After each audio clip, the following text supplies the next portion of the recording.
I've spent the past 4 years helping loads of different players improve their fighting in Fortnite, and one thing I've noticed, no matter what meta, what season, what chapter we're even in, is people still make these same 10 common beginner fighting mistakes, no matter what their skill level is or how many earnings they've got. So what I've done is I've got loads of different examples for you guys of these 10 common mistakes, and I'm going to go through and show exactly what these mistakes are, how to fix them, as well as how to prevent them. Please leave a like if you enjoyed, and let's get straight into this with the most common defensive fighting mistake that I'm sure you guys make. Alright, first things first, to start off this video, guys, I'm going to cover the most common mistake that I see people make in fights. And this is actually from Primo right here, who's a good player. They've got solo cash cup earnings, they know what they're doing in comp, and they're still making these very common mistakes that you guys need to be avoiding. And it's how to peek properly when you're defensive, and not just what peeks you're doing in terms of edits, but how you should be positioning your character in relation to those edits. So right here, first things first, left-hand window peek, big no-no, you guys should never do that. It's just going to lead you getting cracked if your opponent is tracking you properly. Then the next peek that they do is probably the biggest mistake that people making the whole time, is instead of playing the range when they're lower HP, so you can see right, he's got a HP disadvantage compared to his opponent, instead of playing range, so using that pump range versus the gatekeeper of the opponent and doing a chip shot from distance, instead take a look at the edit selection they do. They try to rush into the edit and open a 50-50 edit to catch somebody off guard. You should never do a 50-50 edit when you have that HP disadvantage. And of course, the opponent sees this, they read it, they very quickly place a wall, edit that wall, the right hand peak, and then get that shot off in return. And the main reason those types of peaks don't work is because if you miss that one opportunity to get a shot off, you're caught completely in the open, you're on that left hand peak, you're overexposed, and you're always going to get hit in return. Then to follow up, they do a very nice peak right here. They do a quick timing peak. They know the opponent is going to chase them to their box. Very good stuff by them. Even though they're quite exposed, they do a good quick peek to get a shot off and reset the wall. And then to end the fight, take a look what they do. This is so common. They do the correct edit selection, so not editing this front wall where the opponent is pressuring, and instead editing the side wall. But however, they mess up their movement. It's not just about the edit selection that you guys are doing, it's about whether you're strafing the correct way, about whether you're jumping the correct way, to make sure you're not going to be exposed when you do that edit, especially when you're low HP. As you can see, they go ahead, open the edit without thinking, without reading where the opponent is, without realizing, oh, can the opponent see me as I do this edit? And of course, the opponent can just pull out their shotgun and hit that shot. My dog could hit that shot if I whacked her on a keyboard or mouse, and that is what you guys need to avoid, is doing those rushed open edits when somebody has a full angle on you. Always read where your opponent is and make sure your movement is correct, so you're not going to be peeking on a left-hand peek or even just being exposed when you open the edit.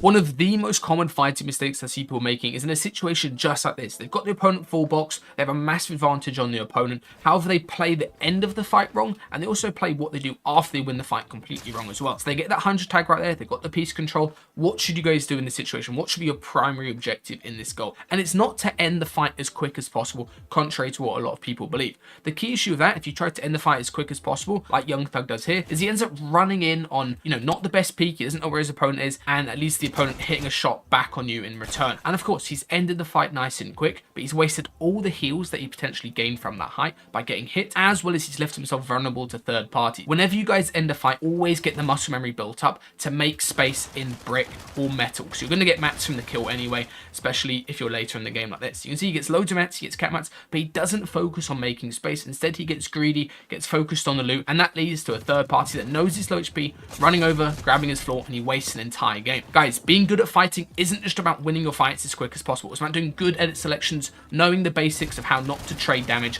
and making sure that you always leave yourself in the best position possible after a fight.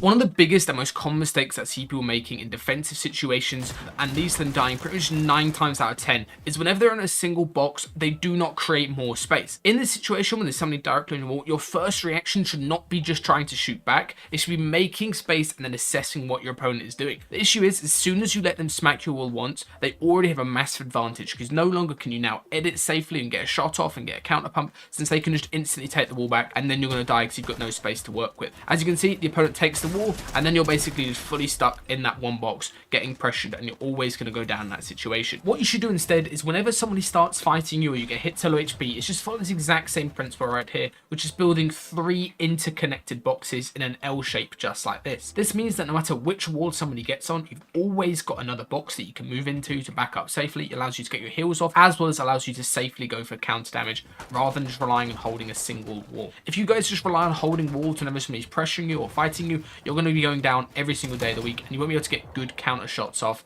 and trade damage with your opponents like Caspian did right there.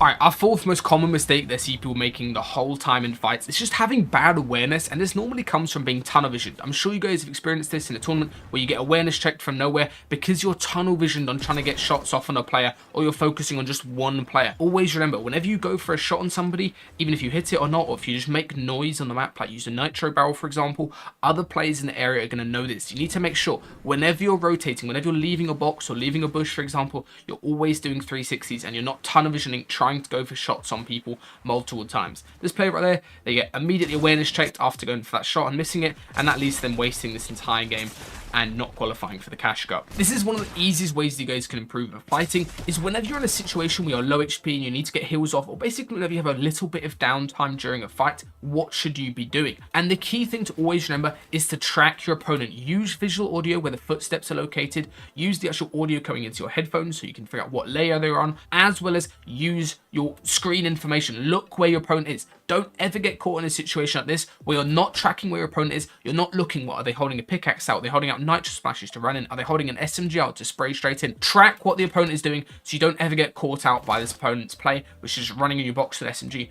and you die while reloading. It's such an easy way to go down, but I see so many players doing it because they're not tracking their opponents properly. If you guys are enjoying this video and you want to learn more about fighting from myself, as well as one of the most underrated coaches out there at the moment, Zycoma, then go check out Solo Superstars. We're both hosting some fighting coaching this week where we're going to be taking one player and going through a bunch of common fighting mistakes and fixing everything they need to in the upcoming session. So go check it out now if you're interested in improving your fighting during this sort of off-season period we've got. Now this next one is really simple, but one of the easiest ways you guys can get better at fighting is just no longer boxing in wood. I still see players doing this the entire time. You guys should only ever use wood when you're doing mid-rotates or when you're actually building up towards a fight or something like that. Because this other player here sees Misa, our example player, built boxing wood, it's such an easy W key. He can break the wall in, 2 bursts for an SMG, 2 pickaxe swings, and that's the reason why he chooses the key right here. If you're putting yourself in wood, you just make it such an easy target for other players, and they're just going to jump straight in with an extreme level of confidence. Fighting all the time just comes down to confidence in winning your angels, and if you're boxing wood, you're basically giving your opponents more confidence than they should have because they think you're a worse player.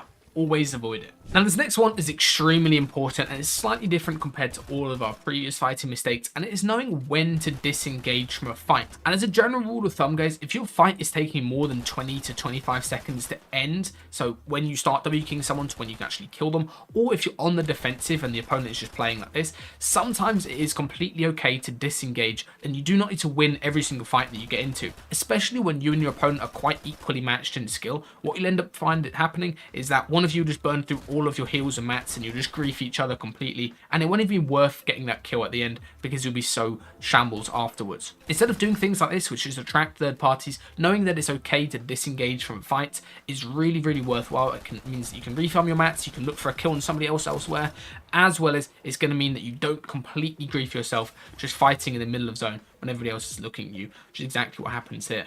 As you can see, by the time this fight gets done, both of these guys are completely shambles, and it comes down to whoever can actually just win this final angel actually ends up winning.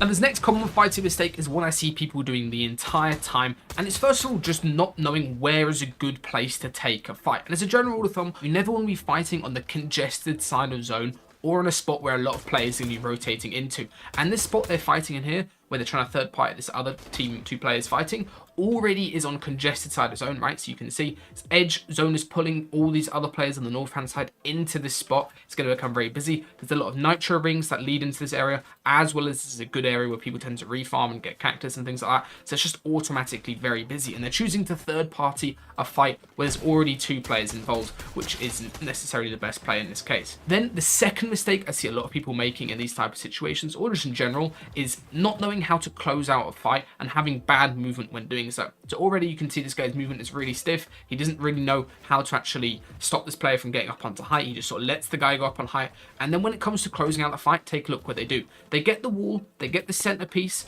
and they just walk into the box, guys. You should never ever be walking into a box to close a fight if you can go ahead and just do a smart right and peek from distance and reduce your exposure in that fight. Especially this edit selection they're doing where they're just walking straight in both times is really poor. And of course, because they're fighting on congested side, somebody else who's third party exactly like they just did comes in and sneaks in. Always think, guys, before you get into a fight, if you're already third partying a fight, what are the chances there's going to be more players in the immediate area who are going to third party you? And this Josh guy who actually made earnings in the solo cash cup, in this particular solo cash cup, they do a really smart choice in their WQ game, is getting away from the congested north side where there's loads of players going to third party them, and they instead go down towards dead side, down towards the south to get into more free fights where there's less chance of a third party, so they can still get some kills without that massive risk of somebody just running in your box after you finish the fight. This next mistake is extremely common amongst controller players, as well as a lot of like high progressive mouse and keyboard players who have this playstyle, and it's basically being so reliant on trading damage to end fights and not knowing how to just use piece control and how to actually just using good movement and good techniques to end fights without trading loads of damage. So as you can see, this player gets the crack right there, and take a look what they decide to do. So as they get towards the wall, there is so many ways they could end this fight in an intelligent way. Without taking the fight at the same amount of time, they could, slide a cone in since there's nothing in. They could slide a cone in from underneath. They could break the wall and get a stair in at the same time. There's a lot of things they could do to not take damage to close this fight, but instead they run straight in, trade a shot right there, and then trade another shot. They're not even focused on blocking angles. They're just focused on ending the fight as quick as possible. And it works out in the majority of cases, especially lower elo. But the issue is, as you get versus like later in the game or higher up in elo, this playstyle no longer works and you're going to get punished, and all it takes is one player who holds out their gun and trades with you, and that's going to how you throw an entire game. So you can see small HP advantage again, not a crack, not like 150 damage, and look what they decide to do. They decide to go fully piece control, trying to jump into the box, not scouting where their opponent is, not looking, and this is how you just run into somebody who's going to two-tack you and you throw an entire game away. If you guys have this playstyle, I'd really focus on slowing down a lot and making sure you're always reading where your opponent is and never committing into a box unless you have at least 150 HP advantage, which at that point in time, I would say it's completely fine to hop in a box. Highly unlikely you lose that fight. Now, this last play is something that I think is so important. It's the reason I'm putting it at the end of the video, guys, so you can remember it and apply it in your games. Is whenever you have a situation where you're on the defensive, right? There's somebody pushing you, you're the one in the box. What you should always do in this situation is slow down and don't try to do anything proactive, right? Don't try to instantly counter peek, instantly go for a play, and it's instead play more reactively. So wait for your opponent to make a mistake. Wait for them to get caught with their pickaxe out or when they're in a bad spot when they're pressuring you. Especially in this situation right here, Camas is cat mats, he has everything he needs. He doesn't actually need to fight this opponent. All he needs to do is just wait for this opponent to disengage. But instead, look what he does. He instantly sprints out the box, looks at some crazy counter peek. Right here, he instantly edits when the opponent's on his wall. This guy probably should have taken the wall and getting some damage on him in this situation. Then he instantly sprints out, and he does get rewarded for it. He gets a little 70 tag right there. All he is doing is giving the opponent height. Now he's forced into a scuff spot, trying to pressure the opponent from below. The opponent gets a nice pump on him right there, and suddenly he's forced into making a load of space. And this is when he actually slows down and starts doing some good box fighting fundamentals right here. Look, he makes a 2x1, very nice. He plays back from the space that he's got. He's waiting for a mistake from the opponent, so the opponent to jump in right there. As you can see, plays this nice little angle from a bow. And as soon as you start doing the basics and playing slower and playing reactive, people treat you with more respect because you're not just an easy kill. You're not just running out your box. You're not giving yourself up on bad angles. And a lot of the times what you see happen, exactly like that, is the opponent disengages and they leave you alone, especially in better lobbies. It's not always going to work. People aren't always going to disengage. But if you play a little bit slower, you make sure you're playing reactively, you're going to notice you're taking a lot less damage in return, using a lot less heals during fights, and you're a lot more stacked when you get done with the fight. As you can see, from that one fight, he ended up losing half of his mats. He lost a cola, and that's actually the reason he goes down later on, is because he's completely out of heals because of his actual playstyle and fighting. So even though he was winning his fights earlier in the game, he was ending up way too shambles, and that's the reason he went down. And I'm sure you guys have probably had this happen in fights in game, right?